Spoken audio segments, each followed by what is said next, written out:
Sudah pernah dihitung belum panelnya itu ada berapa watt peak per panel dan berapa panel yang bisa muat untuk truk itu?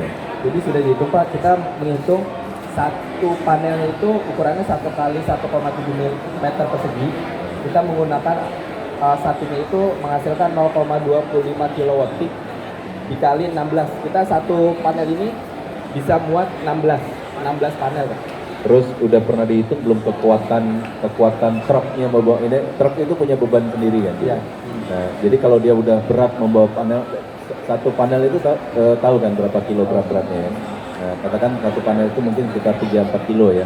Nah, kalian aja 16 itu berarti beban yang harus dibawa truk sebagai beban ekstra. Betul. Belum lagi ada toilet, belum ada lagi yang lain-lain. Ini udah pernah dihitung semua ya? Sudah Pak, sudah. Jadi Dari kekuatan strukturnya dia juga sanggup.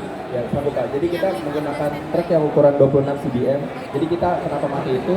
Kita mengacu pada aspek satu struktur kekuatan, kedua buat mobilitas fleksibilitas dia, ketiga itu nanti ketika pada saat operation mode ini kita bantu jack juga Pak.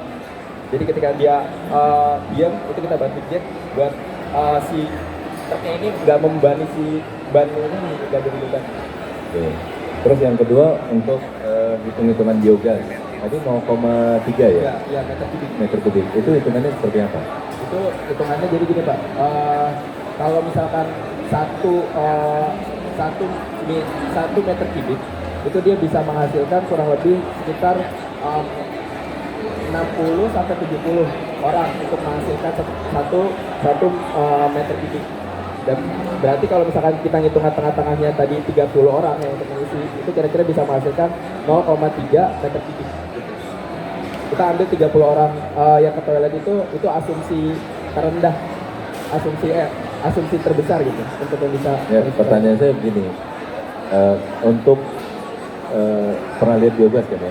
Ya, pernah Pak. Itu ada fermenternya ya. Betul. Nah, kita bicara kapasitas fermenter di sini. 0,3 meter kubik itu fermenternya mau ditaruh di sebelah mana di situ? Kalau untuk fermenternya, jadi di sisi sini Pak, jadi dia antara tank buat penampungan feses sama tank penampungan gasnya kita pisah.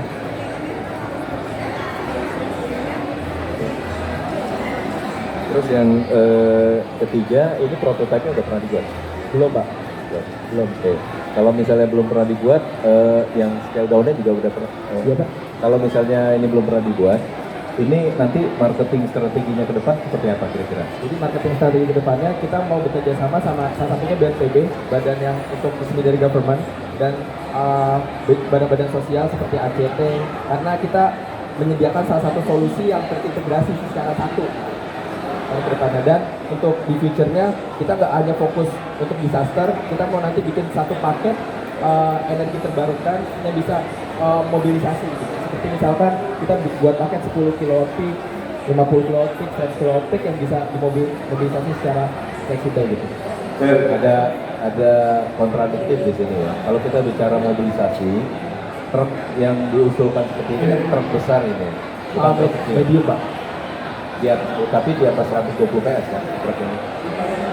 Sekitar Yang truk tronton lah, kalau kita tahunya itu truk tronton kan. Ya. Nah, kalau misalnya terjadi bencana alam, itu akses pertama yang paling susah itu adalah akses jalan. Nah, kita juga harus mikirkan dengan kondisi tambahan beban dan sebagainya, ini kira-kira dia masih sanggup nggak jalan untuk kondisi jalan bekas bencana. Itu yang jadi salah satu triksnya gitu. Jadi tantangan buat kita ngedevelop ini lagi gitu. Karena ukuran juga akses ya kayak tadi misalkan tanah longsor atau apa kan pasti rusak dan nggak bisa mobilisasi. Jadi itu masih jadi PR kita buat ngembangin gimana caranya terkait ini dengan kondisi yang nggak terlalu besar atau nggak terlalu kecil itu bisa mampu mobilisasinya secara. Terus akses dari biogas ini kan ada proses by product dan sebagainya. Iya. Nah, ini kalau saat kita membuat truk ini mobile ya sifatnya, ini kan berarti sewaktu kita menggunakan dari feses dan sebagainya untuk biogas ya, itu by productnya dikemanakan? By product dari biogas? Ininya Pak ampasnya atau Ada sludge-nya, ada ampasnya, ada itu mana yang semua. kalau Jangan sampai itu jadi kotoran baru di tempat pengungsian. jadi yang tadi sudah saya sebutkan Pak, jadi kita pakai biofilter honeycomb Jadi biofilter honeycomb itu dia fungsinya bisa, jadi ketika kita nanti break itu tuh udah bersih kotorannya. Jadi setelahnya itu nggak kita manfaatkan memang gitu, tapi nanti akan kita buang. Tapi dengan kita menambahkan biofilter honeycomb ini, itu dia mampu jadi ramah lingkungan untuk dibuang.